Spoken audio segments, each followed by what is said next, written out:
যদি এই বায়ু দূষণ রোধ করা যেত তাহলে এতগুলো মানুষকে অকাল মৃত্যুর হাত থেকে রক্ষা করা যেত।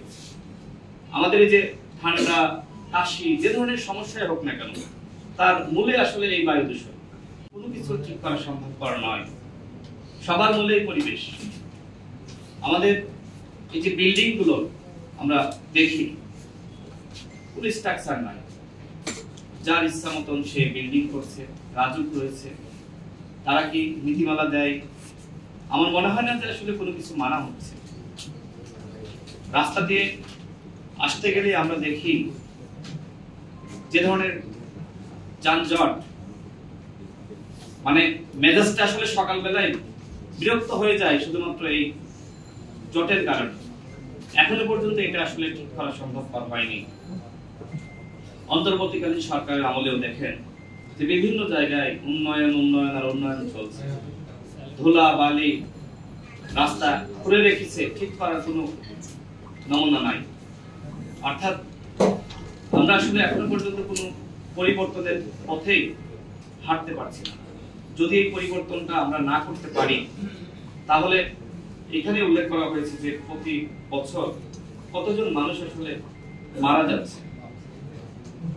যদি বায়ু দূষণ রোধ করা যায় তাহলে প্রতি বছর 1,02,456 জন মানুষের অকাল মৃত্যু রোধ করা সম্ভব। আমার নিজেরও আসলে প্রায় শ্বাসকষ্টের সমস্যা হয়। আমি কয়েকবার ডাক্তার দেখিয়েছি, তারা যেটি বলেন যে বায়ু দূষণের কারণে, ধুলাবালি, এই সমস্যার কারণে আসলে শ্বাসকষ্টের প্রবলেম। এখানে আসলে এটি উল্লেখ করা হয়েছে।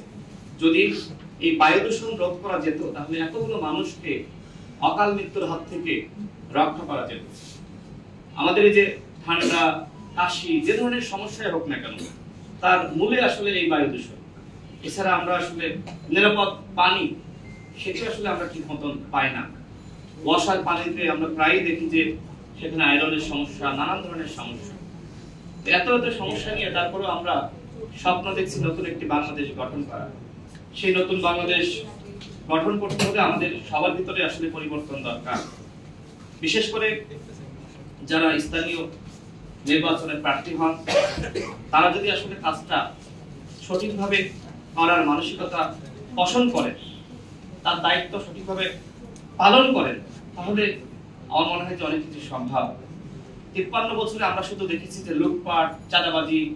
আমরা দেখেছি যে যারা আসলে এই স্থানীয় নির্বাচনে যারা জয়ী হয়েছে, তারা যে ম্যান্ডেট জনগণকে দিয়েছে সেটি আসলে পূরণ করেনি। এই ঢাকা শহরে আমরা যারা মেয়র ছিল তারা কতটুকু কাজ করেছে? ঢাকা শহর কখনো বায়ু দূষণে চ্যাম্পিয়ন হচ্ছে, শব্দ দূষণে চ্যাম্পিয়ন হচ্ছে। এর জন্য দায়ী কি যারা সাবেক মেয়র ছিল তারা দায়ী না? অবশ্যই দায়ী। সুতরাং যারা আসলে ব্যর্থ হয়েছে, আমার মনে হয় যে এখন তরুণদেরকে সুযোগ দেওয়া দরকার। যারা তরুণ প্রার্থীরা এই ঢাকা শহরকে গুছাতে চায়, সাজাতে চায়। আমি নিজেও প্রায় মাস 2 আগে চীনে গিয়েছিলাম। সেখানে দেখলাম যে রাস্তায় কোনো একটি জায়গায় আপনি সামান্য ধুলাবালু পাবেন না, কোথাও কেউ ময়লা পর্যন্ত ফেলায় না। এতটা ডিসিপ্লিন, তাদের মানুষ এতটাই সভ্য, একে অপরকে উপকার করে। আমার একটি ব্যাগ 2 বার হারিয়েছিল, 2 বারই তারা এসে ফেরত দিয়ে গেছে। অর্থাৎ তাদের যে প্রযুক্তি, কেউ চুরি করার সাহস করে না। আর আমাদের দেশে যে ফুটপাতে দেখেন, কেন এই ফুটপাত দখল করে বসে থাকে? আমাদের প্রশাসন কি করে? আমরা দেখছি যে এখন ঢাকা উত্তর সিটি কর্পোরেশন তারা রিক্সাগুলো ডাম্পিং করছে, কুড়িয়ে দিচ্ছে। এরকম নানান সমস্যা দেখছি যে আমরা সরে উদ্যোক্তা, সেখানেও ডাম্পিং করলো ফুটপাতে যারা খাবার বিক্রি করে।